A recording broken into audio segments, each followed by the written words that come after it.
नमस्कार दोस्तों, स्वागत है आपका आज के मुख्य समाचारों में। जी हां दोस्तों, आपको यहां पर देखने को मिलेंगी सुबह से लेकर शाम तक की तमाम बड़ी खबरें मुख्य समाचार ब्रेकिंग न्यूज अपडेट्स के रूप में। तो चलिए दोस्तों, जान लेते हैं आज की पहली बड़ी खबर। एनडीए गठबंधन की पहली बैठक, 15 पार्टियों के 21 लीडर शामिल हुए। प्रधानमंत्री मोदी को एनडीए का नेता चुना गया। राष्ट्रपति ने लोकसभा भंग की। जी हाँ दोस्तों, लोकसभा चुनाव के बाद अब सरकार बनाने की कवायद शुरू हो गई है। इसी सिलसिले में बुधवार को एनडीए की पहली बैठक प्रधानमंत्री आवास में शाम 4 बजे हुई। 1 घंटे चली बैठक में मोदी को एनडीए का नेता चुना गया। बैठक में 16 पार्टियों के 21 नेता शामिल हुए। सूत्रों के मुताबिक एनडीए के सांसदों की 7 जून को बैठक होगी। इसके बाद शाम 5 से 7 बजे के बीच सरकार बनाने का दावा पेश करने के लिए राष्ट्रपति के पास जाएंगे। वहीं दोस्तों, राजनाथ सिंह, अमित शाह और जेपी नड्डा को सभी सहयोगी दलों के साथ 1-to-1 बात करने और नई सरकार के स्वरूप पर चर्चा करने की जिम्मेदारी भी दी गई है। चलिए दोस्तों, जान लेते हैं इसके बाद अगली खबर। इंडिया ब्लॉक गठबंधन की पहली बैठक में 19 पार्टियों के 33 नेता शामिल हुए। सरकार बनाने पर खड़गे बोले, सही समय पर सही फैसला लेंगे। जी हां दोस्तों, आपने बिल्कुल सही सुना। एनडीए की बैठक के 2 घंटे बाद इंडिया की भी बुधवार शाम 6 बजे अध्यक्ष मल्लिकार्जुन खड़गे के आवास पर बैठक हुई। यह 1.5 घंटे चली। 19 पार्टियों के 33 नेता इसमें शामिल हुए। कांग्रेस अध्यक्ष मल्लिकार्जुन खड़गे ने कहा कि फासिस्ट ताकतों के खिलाफ लड़ाई जारी रहेगी। हम उस वक्त सही समय पर सही कदम उठाएंगे जब लगेगा कि भाजपा सरकार लोगों की इच्छा के विरुद्ध सही कदम नहीं उठा रही है। उन्होंने कहा कि हमारे गठबंधन को जबरदस्त समर्थन मिला है। लोगों ने भाजपा सरकार की नीतियों के खिलाफ जनादेश दिया है। लोकसभा चुनाव में इंडिया को 234 सीटें मिली है। सरकार बनाने के लिए गठबंधन को 272 सांसदों का समर्थन चाहिए। बैठक से पहले गठबंधन के कई नेता चंद्रबाबू नायडू और नीतीश कुमार के संपर्क करने की बात कर रहे थे। चंद्रबाबू नायडू की टीडीपी को 16 सीटें और नीतीश कुमार की जेडीयू को 12 सीटें मिली है। चलिए दोस्तों, जान लेते हैं इसके बाद अगली खबर। राहुल गांधी छोड़ेंगे केरल की वायनाड सीट, रायबरेली से बनेंगे सांसद। जी हां दोस्तों, लोकसभा चुनाव 2024 के नतीजे साफ हो चुके हैं। नतीजों में बीजेपी सबसे बड़ी पार्टी बनकर उभरी और एनडीए को बहुमत मिल गया। इसी बीच कांग्रेस नेता राहुल गांधी को लेकर एक बड़ी खबर सामने आई है। दरअसल दोस्तों, राहुल गांधी केरल की वायनाड लोकसभा सीट छोड़ सकते हैं। सूत्रों का दावा है कि राहुल गांधी उत्तर प्रदेश की रायबरेली सीट से ही संसद तक का सफर तय करेंगे। सूत्रों के मुताबिक रायबरेली में राहुल गांधी की जीत का मार्जिन ज्यादा है। इसके साथ ही ये उनकी मां सोनिया गांधी की पूर्व संसदीय सीट भी है। चलिए दोस्तों, जान लेते हैं इसके बाद अगली खबर। केजरीवाल की न्यायिक हिरासत 19 जून तक बढ़ी। कोर्ट ने अंतरिम जमानत याचिका खारिज की। मेडिकल टेस्ट कराने का दिया निर्देश। जी हां दोस्तों, दिल्ली शराब नीति से जुड़े भ्रष्टाचार मामले में रावेज एवेन्यू कोर्ट ने बुधवार को अरविंद केजरीवाल की जुडिशियल कस्टडी 19 जून तक बढ़ा दी है। केजरीवाल को कोर्ट में वीडियो कॉन्फ्रेंसिंग के जरिए पेश किया गया। कोर्ट ने केजरीवाल की मेडिकल ग्राउंड पर 7 दिन की जमानत की मांग वाली अंतरिम जमानत याचिका को खारिज कर दिया था। साथ ही अधिकारियों को निर्देश दिया कि केजरीवाल के जरूरी मेडिकल टेस्ट कराए जाएं। स्पेशल जज कावेरी बावेजा ने 1 जून की हुई सुनवाई में केजरीवाल की जमानत याचिका पर फैसला 5 जून के लिए सुरक्षित रख लिया था। चलिए दोस्तों, जान लेते हैं इसके बाद अगली खबर। लोकसभा चुनाव में 15 में से 11 फिल्मी सितारे जीते। हेमा मालिनी सबसे ज्यादा मार्जिन से जीती। कंगना, अरुण गोविल जीते। राज बब्बर, निरहुआ, पवन सिंह हारे।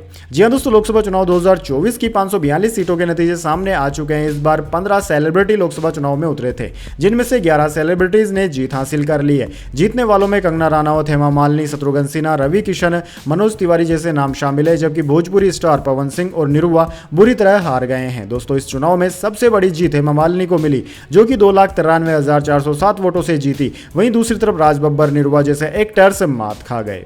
चलिए दोस्तों, जान लेते हैं इसके बाद अगली खबर। इंदिरा गांधी के हत्यारे का बेटा और खालिस्तान समर्थक अमृतपाल सिंह जीता। पंजाब के रुझानों ने चौंकाया। जी हां दोस्तों, लोकसभा चुनाव नतीजों के बीच पंजाब से आ रही खबरें हैरान करने वाली है। यहां की 2 सीटों के रुझान सबको हैरत में डाल रहे हैं। इनमें दोस्तों फरीदकोट और खंडूर साहिब लोकसभा क्षेत्र शामिल है। दोनों सीटों से चुनाव जीत चुके उम्मीदवार खालिस्तान का खुलकर समर्थन करते हैं। दोस्तों, आपको बता दें, फरीदकोट के सरबजीत सिंह चुनाव जीत गए हैं। वह पूर्व प्रधानमंत्री इंदिरा गांधी के हत्यारे गार्ड बेअंत सिंह के बेटे हैं। वहीं दूसरी तरफ खंडूर साहिब लोकसभा सीट से खालिस्तान समर्थक अमृतपाल सिंह भी चुनाव जीत गए हैं। दोनों निर्दलीय उम्मीदवार के तौर पर मैदान में हैं। पंजाब में कुल 13 लोकसभा सीट है। इनमें से पंजाब में 7 सीटें कांग्रेस के, 3 सीटें आम आदमी पार्टी के और 1 सीट शिरोमणि अकाली दल के और 2 सीटें निर्दलीय के खाते में गई है। चलिए दोस्तों, जान लेते हैं इसके बाद अगली बड़ी खबर। गुजरात के कच्छ तट से 130 करोड़ रुपए की कोकीन बरामद हुई। एटीएस ने शुरू की जांच। जी हां दोस्तों, गुजरात के कच्छ जिले में बुधवार की सुबह गांधीधाम कस्बे के पास एक खाड़ी क्षेत्र से कोकीन के 13 लावारिस पैकेट बरामद किए गए, जिनकी अंतर्राष्ट्रीय बाजार में कीमत 130 करोड़ रुपए है। इस बरामदगी के बाद पुलिस और एटीएस की की टीम हरकत में आ गई। ये कोई ऐसा पहला मामला नहीं है, गुजरात में इससे पहले भी कई बार करोड़ों अरबों का नशे का सामान पकड़ा जा चुका है। कच्छ पूर्व संभाग के पुलिस अधीक्षक सागर बागमार ने इस मामले में जानकारी देते हुए पीटीआई को बताया कि प्रारंभिक जांच से पता चला है कि तस्करों ने पकड़े जाने से बचने के लिए समुद्र तट पर प्रतिबंधित पदार्थ छिपा रखा था। उन्होंने बताया कि 8 महीने के अंदर इसी खाड़ी क्षेत्र से नशीले सामान की यह दूसरी बड़ी बरामदगी है। चलिए दोस्तों, जान लेते हैं इसके बाद अगली बड़ी खबर। तीसरी बार अंतरिक्ष की उड़ान पर निकली भारतीय मूल की सुनीता विलियम्स। जी हां दोस्तों, भारतीय मूल की अंतरिक्ष यात्री सुनीता विलियम्स बुधवार को एक अन्य सहकर्मी के साथ तीसरी बार अंतरिक्ष के लिए रवाना हुई। इसके साथ ही दोनों ने बोइंग कंपनी के स्टार लाइनर यान से अंतरराष्ट्रीय अंतरिक्ष स्टेशन जाने वाले पहले सदस्य बनकर इतिहास भी रच दिया। दोस्तों, सुनीता विलियम्स और बुच विल्मोर को लेकर बोइंग का क्रू फ्लाइंग टेस्ट मिशन कई बार विलंब के बाद फ्लोरिडा के camp Canaveral space course station से रवाना हुआ। चलिए दोस्तों, जान लेते हैं इसके बाद अगली बड़ी खबर। उद्धव ही है बाला साहिब के असली वारिस, शरद की एनसीपी है असली। बीजेपी की महायुति 18 सीटों पर सिमटी, एमवीए को 29 सीटें मिली। जी हां दोस्तों, 17 तारीख 2023 चुनाव आयोग ने फैसला सुनाया और उद्धव ठाकरे के पिता बाला साहेब ठाकरे की बनाई पार्टी का नाम और तीर धनुष वाला सिंबल गवा दिया। शिवसेना अब एकनाथ शिंदे की पार्टी थी। उद्धव ने सिर्फ इतना कहा, एक बार गद्दारी करने वाला हमेशा गद्दारी करता है। दूसरी तारीख थी 6 फरवरी 2024, चुनाव आयोग ने फैसला सुनाया और शरद पवार के बागी भतीजे अजीत पवार को एनसीपी का घड़ी वाला सिंबल दे दिया। शरद पवार ने कहा कि ऐसा कभी नहीं हुआ कि जिसने पार्टी बनाई उसी को बाहर कर दिया गया और सिंबल हड़प लिया गया। वहीं दोस्तों, 4 जून 2024 लोकसभा चुनाव में उद्धव की शिवसेना 9 सीटें जीत गई, जबकि एकनाथ शिंदे की शिवसेना को 7 सीटें मिली। उधर शरद पवार की एनसीपी को 8 और अजीत पवार की एनसीपी को सिर्फ 1 सीट नसीब हुई। यानी कि दोस्तों, यहां पर महाराष्ट्र की जनता ने दिखा दिया है कि तोड़कर पार्टी पर कब्जा करने से कुछ नहीं होता। सच सच होता है, सच को कोई नहीं बदल सकता। चलिए दोस्तों, जान लेते हैं इसके बाद अगली बड़ी खबर। देवेंद्र फडणवीस की डिप्टी सीएम पद छोड़ने की पेशकश, महाराष्ट्र में बीजेपी को केवल 9 सीटें मिली। पिछली बार 23 पर जीत हासिल की थी। जी हां दोस्तों, लोकसभा चुनाव 2024 में भारतीय जनता पार्टी को महाराष्ट्र की 48 लोकसभा सीटों में केवल 9 हाथ में आई। पिछले बार 2019 में पार्टी के हिस्से 23 सीटें आई थी। वहीं उनकी सहयोगी पार्टी शिवसेना को 7 सीटें और एनसीपी के हिस्से 1 सीट आई थी। दोस्तों, बुधवार को राज्य के डिप्टी सीएम भाजपा नेता देवेंद्र फडणवीस ने भाजपा के खराब प्रदर्शन की जिम्मेदारी ली। फडणवीस ने कहा कि महाराष्ट्र में लोकसभा चुनाव में हमें जो भी नुकसान हुआ, मैं उसकी पूरी जिम्मेदारी लेता हूं। इसलिए मैं शीर्ष नेतृत्व से आग्रह करता हूं कि मुझे मंत्री पद से मुक्त किया जाए, क्योंकि मुझे पार्टी के लिए काम करने और राज्य विधानसभा चुनाव की तैयारियों में अपना समय देने की जरूरत है। उन्होंने आगे कहा कि कुछ सीटों पर किसानों के मुद्दों ने प्रमुख भूमिका निभाई, साथ ही संविधान में बदलाव किए जाने के झूठे प्रचार ने कुछ मतदाताओं को प्रभावित भी किया। चलिए दोस्तों, जान लेते हैं इसके बाद अगली बड़ी खबर। जयपुर में मौसम की तरह मिलेगी एयर क्वालिटी की चेतावनी, सीएम भजनलाल ने लॉन्च किया सिस्टम, 72 घंटे पहले मिलेगी सटीक जानकारी। जी हां दोस्तों, जयपुर में मौसम के एडवांस अलर्ट की तरह हवा की गुणवत्ता यानी कि एयर क्वालिटी को लेकर भी एडवांस अलर्ट मिलेगा। मुख्यमंत्री भजनलाल शर्मा ने विश्व पर्यावरण दिवस के मौके पर झालाना स्थित राजस्थान इंटरनेशनल सेंटर में राज्य स्तरीय कार्यक्रम में वायु गुणवत्ता पूर्व चेतावनी प्रणाली लॉन्च की। इस प्रणाली से अब जयपुर वासियों को मौसम की तर्ज पर हवा की गुणवत्ता के बारे में पहले से ही चेतावनी जारी की जाएगी, ताकि लोग हवा की गुणवत्ता की वजह से होने वाली परेशानी का समाधान पहले ही कर सकें। आईआईटी पुणे के प्रतिनिधि डॉक्टर गौरव गोवर्धन ने air quality early warning system का परिचय दिया। चलिए दोस्तों, जान लेते हैं इसके बाद अगली बड़ी खबर। टेलीकॉम डिपार्टमेंट ने स्पेक्ट्रम नीलामी की तारीख बढ़ाई, 6 जून की जगह अब 25 जून को होगा ऑक्शन। जी हां दोस्तों, टेलीकॉम डिपार्टमेंट ने स्पेक्ट्रम नीलामी की समय सीमा 19 दिन आगे बढ़ाकर 25 जून कर दी है। विभाग की वेबसाइट पर मंगलवार को उपलब्ध सूचना से यह जानकारी मिली है। दोस्तों, बोली के लिए आवेदन आमंत्रित करने वाले नोटिस में किए गए संशोधन के मुताबिक लाइव नीलामी की शुरुआत की नई तारीख 6 जून से बदलकर 25 जून कर दी गई है। सरकार मोबाइल फोन सेवाओं के लिए लगभग 96,317 करोड़ रुपए के आधार मूल्य पर 8 स्पेक्ट्रम बैंड की नीलामी करेगी। नीलामी में 800 megahertz, 900 megahertz, 1800 megahertz, 2100 megahertz, 2300 megahertz, 2500 megahertz, 3300 megahertz और 26 गीगाहर्ट्ज बैंड में उपलब्ध सभी स्पेक्ट्रम उपलब्ध होंगे। दोस्तों, रिलायंस जियो ने स्पेक्ट्रम नीलामी के लिए 3000 करोड़ रुपए की सबसे ज्यादा बयाना राशि जमा कराई है। इससे कंपनी मैक्सिमम रेडियो फ्रिक्वेंसी के लिए बोली लगा सकेगी। बोलीदाता के लिए पूर्व पात्रता वितरण के मुताबिक भारतीय एयरटेल ने 1050 करोड़ रुपए और वोडाफोन आइडिया ने 300 करोड़ रुपए की बयाना राशि जमा जमा करी है। चलिए दोस्तों जान लेते हैं इसके बाद अगली बड़ी खबर। संदेश खाली फेल, करप्शन का मुद्दा फ्लॉप, बंगाल में ममता हिट, ममता बनर्जी की स्ट्रेटजी के सामने नहीं टिक पाई बीजेपी, पुराने वोटर भी दूर हुए।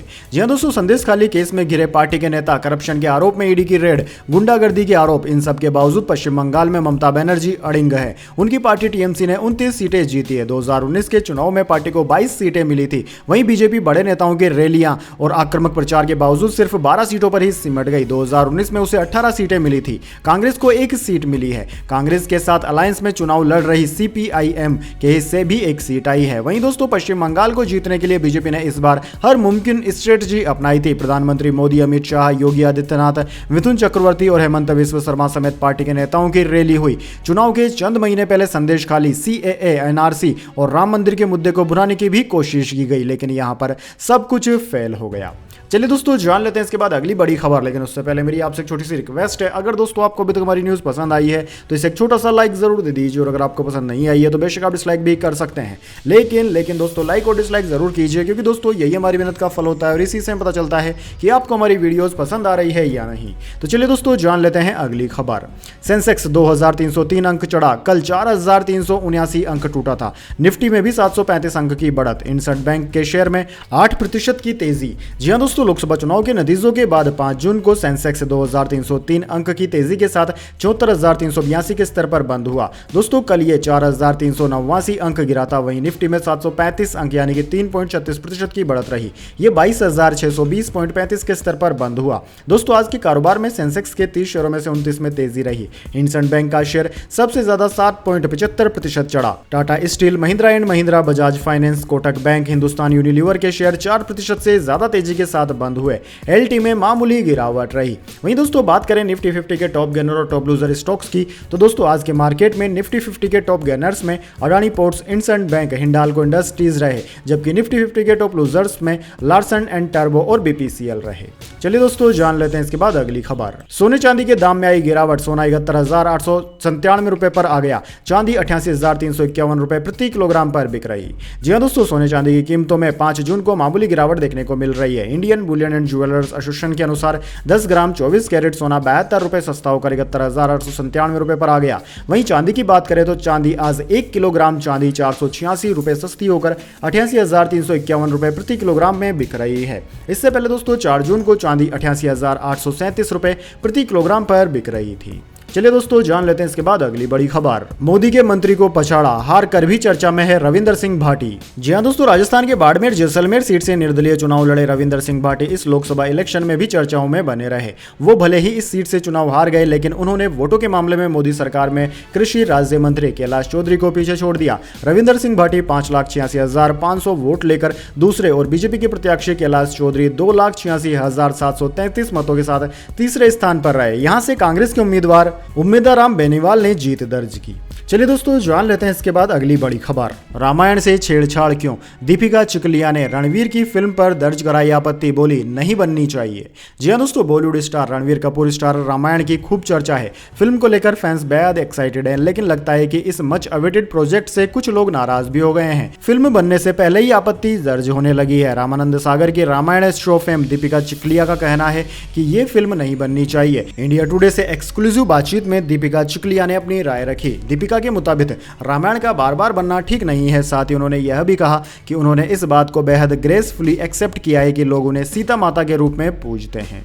चलिए दोस्तों जान लेते हैं इसके बाद अगली बड़ी खबर। अगले 6 महीने में होगी 31 भर्ती परीक्षाएं, 50 लाख से ज्यादा स्टूडेंट्स होंगे शामिल। राजस्थान चयन बोर्ड ने जारी किया कैलेंडर। जी हां दोस्तों, राजस्थान कर्मचारी चयन आयोग ने 31 भर्ती परीक्षाओं का संशोधित कैलेंडर जारी किया है। आगामी 22 जून से 10 जनवरी 2025 तक 31 भर्ती और पात्रता परीक्षाओं का आयोजन किया जाएगा। इन परीक्षाओं में प्रदेश के 50 लाख से ज्यादा अभ्यर्थियों के शामिल होने की संभावना है। कर्मचारी चयन बोर्ड की ओर से इन 31 भर्ती परीक्षाओं में 23 का आयोजन OMR शीट और computer based test CBT pattern पर करवाया जाएगा, जबकि 9 भर्ती परीक्षाएं स्किल और सामान्य पैटर्न पर आयोजित होंगी। इसको लेकर कर्मचारी चयन आयोग ने तैयारियां भी शुरू कर दी है। चलिए दोस्तों जान लेते हैं इसके बाद अगली खबर। NSE ने सबसे ज्यादा ट्रांजैक्शंस का वर्ल्ड रिकॉर्ड बनाया। 6 घंटे 15 मिनट में 1971 करोड़ ट्रांजैक्शन और 28.55 करोड़ ट्रेड हुए। जी हां दोस्तों, नेशनल स्टॉक एक्सचेंज NSE ने 5 जून को एक कारोबारी दिन में सबसे ज्यादा ट्रांजैक्शंस का वर्ल्ड रिकॉर्ड बनाया। NSE के CEO आशीष चौहान ने सोशल मीडिया प्लेटफॉर्म एक्स पर इस बात की जानकारी दी। उन्होंने बताया कि आज 6 घंटे और 15 मिनट में ट्रेडिंग सेशन के दौरान एक कारोबारी दिन में 1971 करोड़ ट्रांजैक्शंस और 28.55 करोड़ यानी कि 280.55 मिलियन ट्रेड हुए। यह अब तक का सबसे ज्यादा का वर्ल्ड रिकॉर्ड है। चलिए दोस्तों जान लेते हैं इसके बाद अगली बड़ी खबर। उत्तराकाशी में ठंड से 5 ट्रेकर्स की मौत, 4 अभी भी फंसे, 13 का रेस्क्यू किया गया। मौसम खराब होने से ऑपरेशन में दिक्कत। जी हां दोस्तों, उत्तराखंड के उत्तराकाशी में 4400 मीटर की ऊंचाई पर मौजूद सहस्त्रताल ट्रेकिंग रूट पर गए 22 सदस्यों के दल में से 5 सदस्यों की ठंड से मौत हो गई। दल के 13 सदस्यों को रेस्क्यू किया गया है। फंसे हुए 4 ट्रेकर्स के लिए रेस्क्यू जारी है, लेकिन खराब मौसम होने से ऑपरेशन में दिक्कत आ रही है। वहीं दोस्तों दल में 18 ट्रेकर्स कर्नाटक, 1 महाराष्ट्र और बाकी के 3 लोकल गाइड हैं। घटना में मरने वाले 5 लोगों के शव भी रेस्क्यू के बाद नटीन हेलीपैड लाए गए हैं। जिन लोगों को सुरक्षित निकाला गया है उनमें से 8 को हेलीकॉप्टर के जरिए देहरादून के अस्पताल में भेजा गया। साथ ही 3 लोगों को नटीन भटवानी के अस्पताल में एडमिट कराया गया है। 2 लोगों की हालत स्थिर है। चलिए दोस्तों जान लेते हैं इसके बाद अगली खबर। रोहित शर्मा की रिकॉर्ड तोड़ पारी, भारत ने टी20 वर्ल्ड कप में किया दमदार आगाज, आयरलैंड को रौंदा। जी हां दोस्तों, भारत ने टी20 वर्ल्ड कप 2024 में अपने अभियान का आगाज जीत के साथ किया। 5 जून को न्यूयॉर्क के Nassau county international cricket stadium में खेले गए मुकाबले में भारत ने आयरलैंड को 8 विकेट से हरा दिया। मुकाबले में आयरलैंड ने भारत को जीत के लिए महज 97 रनों का टारगेट दिया था, जिसे उसने 12.2 ओवर में आसानी से हासिल कर लिया। भारतीय टीम अब अगले मुकाबले में 9 जून को पाकिस्तान का सामना करेगी। दोस्तों भारतीय टीम के लिए कप्तान रोहित शर्मा ने 37 गेंदों पर 52 रन बनाए, जिसमें 4 चौके और 3 छक्के शामिल रहे। रोहित रिटायर्ड हर्ट हुए। रोहित ने इस पारी के दौरान टी20 इंटरनेशनल में 4000 रन भी पूरे कर लिए हैं। चलिए दोस्तों जान लेते हैं इसके बाद अगली बड़ी खबर। अवैध शरणार्थियों की एंट्री पर लगाम लगाएगा अमेरिका, बाइडेन सरकार ने दिया आदेश। रिपब्लिकन बोले ट्रंप की वजह से हो सका फैसला, यह हमारी जीत। जी हां दोस्तों, अमेरिका में इसी साल 5 नवंबर को राष्ट्रपति पद के लिए चुनाव होने हैं। इसी बीच देश में शरणार्थी संकट एक बड़ा मुद्दा बन चुका है। विपक्षी नेता डोनाल्ड ट्रंप से लेकर दुनिया के सबसे रईस शख्स एलन मस्क तक अवैध शरणार्थी मुद्दे को लेकर बाइडेन सरकार पर काफी हमलावर रहे हैं। जनता में भी अवैध शरणार्थी के मुद्दे को लेकर काफी नाराजगी है। इसी बीच राष्ट्रपति जो बाइडेन ने बड़ा फैसला लिया। उन्होंने अवैध प्रवासी संकट से जुड़े एक कार्यकारी आदेश पर हस्ताक्षर कर दिए। इससे बिना इजाजत के अमेरिका जाने वाले अवैध प्रवासियों के लिए शरण लेना अब आसान नहीं रहेगा। इस आदेश में यह प्रावधान है कि यदि दक्षिणी सीमा पार कर अवैध रूप से देश में आने वाले शरणार्थियों की संख्या बहुत ज्यादा बढ़ जाती है तो उनके आवेदन तत्काल खारिज किए जा सकते हैं। चलिए दोस्तों जान लेते हैं इसके बाद अगली बड़ी खबर। एयर इंडिया ने फेयर लॉक फीचर किया पेश। ग्राहक 48 घंटे के लिए किराया लॉक कर सकेंगे। 500 से 1500 रुपए लगेगी फीस। जी हां दोस्तों, टाटा ग्रुप की एयरलाइन एयर इंडिया ने बुधवार को फेयर लॉक फीचर पेश किया है। इसके जरिए ग्राहक 48 घंटे के लिए उनकी ओर से सेलेक्ट किए गए किराए को लॉक कर सकेंगे। हालांकि इसके लिए उन्हें 500 से 1500 रुपए देने होंगे।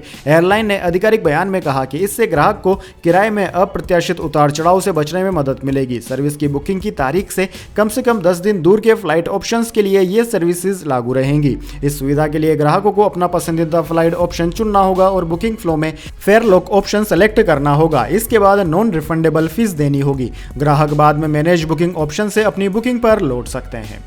तो दोस्तों यह थी आज की तमाम बड़ी खबरें। इसके बाद दोस्तों बारी आती है आज के माइंड क्यूज क्वेश्चन की। जी हां दोस्तों, एक आसान से सवाल का जवाब देकर आप जीत सकते हैं एक सरप्राइज गिफ्ट हमारे यूट्यूब चैनल की ओर से। तो दोस्तों आज का सवाल आपकी स्क्रीन पर आ चुका है। भारतीय संविधान के अनुसार भारत के प्रधानमंत्री की उम्र सीमा कितनी हो सकती है? जी हां दोस्तों, अगर आप जानते हैं कि भारतीय प्रधानमंत्री की उम्र कितनी होनी चाहिए संविधान के अनुसार, अगर आप जानते हैं वह नंबर तो जल्दी से कमेंट बॉक्स में लिख दीजिए। अगर दोस्तों आपका जवाब होता है एकदम सही और आप चुने जाते हैं लकी विजेता के रूप में, तो आपको मिल सकता है एक सरप्राइज गिफ्ट हमारे यूट्यूब चैनल की ओर से। तो दोस्तों जल्दी से अपना उत्तर कमेंट बॉक्स में लिख दीजिए, वीडियो को लाइक कर लीजिए और चैनल को सब्सक्राइब करके बेल आइकन भी दबा लीजिए। धन्यवाद। वंदे मातरम। जय हिंद, जय भारत।